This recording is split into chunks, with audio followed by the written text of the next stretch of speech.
Dane. Yes, we are live from the Capitol Hilton, and yes, we are due up for our next guest. David Zoller from the Baton Rouge Area Chamber joins us. What's happening, man? Oh, not much. How are you this morning? I'm doing all right. Well, I'm doing all right. I thought I was going to bed late last night until you sat down. My goodness, the champion getting after it. I'm impressed. I'm up this morning.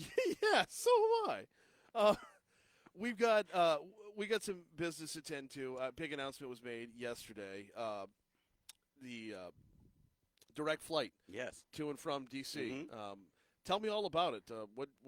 How much of the background of this were you in on? Some on the front end. This involved some work from the legislature to get some appropriations while we had some surplus dollars to put aside to use it as incentive to attract some of these direct flights. This started on Ted James started this effort 2 years ago. Okay. When he left to work at the SBA, Rick Edmonds picked it up and made sure it stayed in our budget appropriations for the next year. And then it's just been negotiations with airlines and trying to find the right fit for them, the right market, the right flights. There's been conversations ongoing for multiple years, and it was great to see it finally happen. And it was even better with the timing to announce it while we had a whole large number of people up in Baton Rouge, from Baton Rouge up in D.C. Yeah, well, I mean, we've already got our flights home booked. But Yeah, I know. This doesn't start till it doesn't June start anyway. till June, but So yeah, next year. so I'm looking at it though. It's at the very beginning of the morning and the very end of the evening, Yeah. basically. Which What is it? it's perfect for flights where you have to get up here for a meeting in the midday meeting or afternoon meeting, and you can get back. Yeah, that's where I was going with that. Is you can, I mean, sorry, Washington hotels, but this is built to get you back Yep. on the same day. Mm-hmm. That's so along Or with I think first thing the next morning. well that that would work as well. Mhm. But yeah, departs 5:44 a.m. Arrives Nice 9:26. and, nice and early. Yeah, arrives 9:26 a.m. Yes, that sounds like 4 hours or 3.5 hours, but remember time zones. And then Washington to Baton Rouge departs 7:45 p.m. Arrives 9:29 p.m. So, what would it take? And I know we're like we happy with the announcement, right? Yeah, thrilled. But always want growth. Yes. What would it take to move beyond that? I think we're looking. There's still conversations ongoing with other airlines. We're seeing if we can find another way to do a similar project again to get another flight. Mm-hmm. So it's going to be ongoing and just continuing to work, and it's proving market growth, market share, and it fits for the airlines. Yes, yeah, it does, and it's kind of the onus is on us. Like It's a bit as I think we have a unique situation where a capital city, which few capital cities that didn't have a flight to D.C. which has surprised me. I mean that As me as well. yeah, I mean Baton Rouge has a lot of business going on up here. Mhm. I'd said not just from the governmental standpoint, No. but just business Mm-hmm. going on up here. How much of a public push has been behind this? Oh, I mean, you hear it all the time. Is that how much more you want to be able to go places out of Baton Rouge, how much the drive to New Orleans. You and I were talking about it. Yeah, It's time wow. consuming. It takes you away It for is. longer. Well, you're left with that whole there's no direct flight. Yeah. But in the time it takes to drive to New Orleans, or God forbid, get a ride to New Orleans, like Mhm. relying on somebody else, blah blah blah, or paying for parking if you don't, the time difference balances out with the layover. Yeah, more often than not. So this is a win on both fronts. Oh, it's going to be great. It's going to save us some time. Allows many of us to spend more time with our families and Yeah. spend time at home. Yeah, absolutely. David Zoller from the Baton Rouge Area Chamber is our guest. Um, let's talk about the focus of the airport overall, because the airport pops up Yeah. every so often. Mhm. But from the Baton Rouge Area Chamber's perspective, this is not like we don't hear about it as often as maybe we could. Is this? I mean, we had the project announcement a few weeks ago over at the airport of the logistics hub. Yeah. You're starting to see more growth there, and I think that's where, we're uniquely positioned with the river, rail, and airport right on a major interstate to do some great things to make it a logistics hub, and you're seeing more and more focus on the economy on logistics. Yes, we are. Yeah. Well, I mean, Yeah. Amazon. Yeah, Amazon. So, where 800-pound gorilla in the room. Exactly. Where I'm going with, which should be open soon, right? I Mhm. mean, a couple months. Where I'm going with this though is with the airport. Are we kind of maxed out size wise? No, Is there room? Where's the room for growth? there's room. There's room to grow on the north side. There's room to grow around. There's plenty of land over there for us to start developing a business park and bringing more businesses to that region that can use the airport as an asset. Bigger planes would require a bigger runway, or is that anywhere in our future? I'm not 100%. I think our runways are big enough Okay. to get more of some of the larger planes. We're not talking 747s, but No. the larger regionals, the planes can land there. Exactly. This one, would be a 76-seat plane that's going to be making this flight. The airport is just one facet, though. It's a big announcement yesterday. Baton Rouge Chamber's been up to a lot. Yeah, we've been busy. We've been busy. Everyone's on the teams working on something. There's more to come, more projects we're working on. We'll hear more.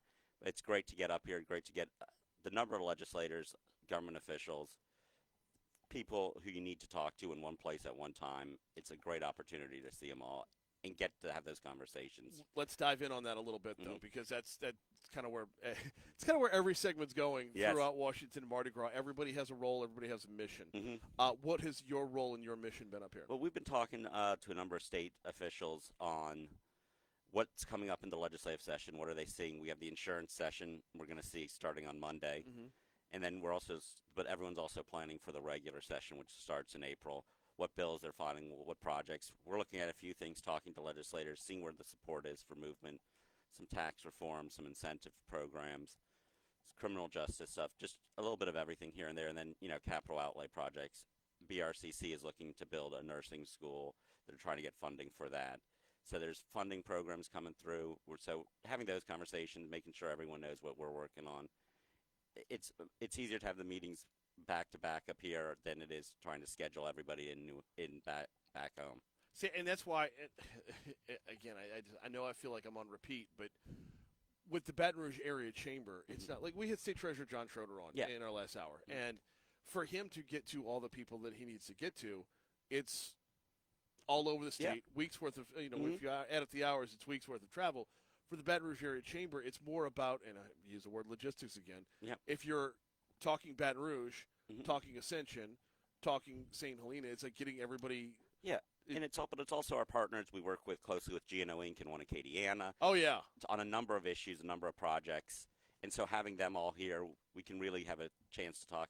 We're meeting with Secretary Pearson once I get off with you this morning, talk with LED and all the regional groups from across the state, sit down and what we're looking at. So it's a great chance to get everybody in one place at one time. A meeting like that, what normally comes from something like that? I mean, is it just a sharing of the minds, a brainstorming, or is there like agendas set out? A little bit of everything. It's, meeting of the minds, what everybody's working on, what's coming from LED, and that's that scenario. And then talking about what we're seeing, what we're hearing, what areas we could use help in. Can we talk a little bit about a recent announcement and I don't want to dive too far in if it's not something you were in on, the Florida corridor. Yeah, I was involved initially. I was taking a step back and focused on other things afterwards. But that's a much needed area of improvement for the city. Revitalize it. You've seen Amazon come in, and that's been that'll be a boom to some of the revenue. The way that the district was set up to allow some improvements around there will be great. So previous revitalization efforts have been neighborhood-based. Florida Corridor covers a number of neighborhoods. Yeah. I think it's kind of outside-the-box thinking to look at this in terms of one major artery that affects a whole bunch of different neighborhoods. What got the ball rolling on this? You drive down Florida Boulevard and you see it. It needs revitalization. It needs repair. And it's a thoroughfare for our community. It's almost a heart part of our community that if we can revitalize that, it's going to spread throughout that area, redevelop some areas, put in new growth, new businesses, and provide great opportunities for us. Amazon is always going to be the star of the show because of just the overwhelming size and impact that's having when it comes to Florida Boulevard announcements. But we've had a new school go up. Yep. A couple more smaller projects along the way. The grocery store? Rouse's is on its way as well. Yeah, absolutely. Which we're at the groundbreaking for that. Yes. And looking forward to it. What else could be in the works there? What could a Florida corridor look like? It's just given your open vision, what could a Florida corridor look like? I mean, it could be. I mean, you have any type of development you want, mixed-use developments, attractions, shopping. You can really start attracting more businesses, growing out the areas around it too. I mean, we're just off of Florida. The YMCA announced the other day the expansion they're doing. Yeah, no, I gotta move where I'm working out. All right, whatever. Around the corner for a little while. Yeah, I know. Creature of habit. Yeah. Oh, me too. But you're seeing stuff come up, and I think it'll really revitalize that area. Great growth, redevelopment in some of those communities. Is that going to mean some tough calls made on things that are already there? Possibly. You can talk and hypothesize about anything you Yeah, want, but no, no, I I'm think not we're taking pressing the for an first answer on that. step here and trying to see what we can do and really try to grow that area, which can provide a catalyst for growth all around it. Yeah, well, I guess you got like if you've got a business that is just kind of existing, not thriving, Hmm. and it's next to an empty lot, and somebody has an idea that's bigger Yeah. bigger than what's existing, then we, for the sake of growth. Now, one more on the Florida corridor uh, before we wrap up, and that is the interstate construction. How is that going to play into this?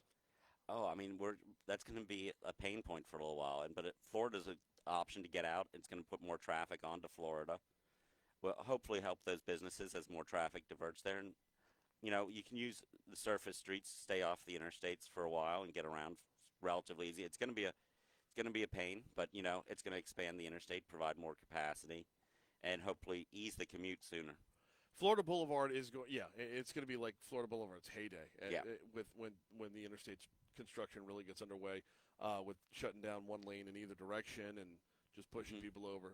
Yeah. Fred Rayford's kind of on the clock to make sure all the lights are working in sync on that one. Oh yeah, I think we've got to make sure the lights are synced up. We got to make sure people are aware of the alternative routes. I think creatures of habit. You do Yeah. what you're used to doing, and it's going to take One some minute. time for adjustment to make sure everyone gets there, and some work from all around. It might be staggering start times and stuff to make sure that not all the traffic's on the roads at one time. Yeah, there's going to be a lot of tough ones to get over. But yeah, if we could take a little bit from here, a little bit from there. Yeah, it's going to be a everybody- group effort, and it's going to take a while, but we'll get through it. He is David Zoller with the Baton Rouge Area Chamber. Big news coming down yesterday. BTR is adding a nonstop to and from Washington, D.C. to Reagan Airport. David, I appreciate a couple minutes this morning. Absolutely, glad I could be here. Glad to have you on here. He said David's got another meeting to get to, which is another example of like how Friday's going to lay out here at Washington Mardi Gras. Our coverage of Washington Mardi Gras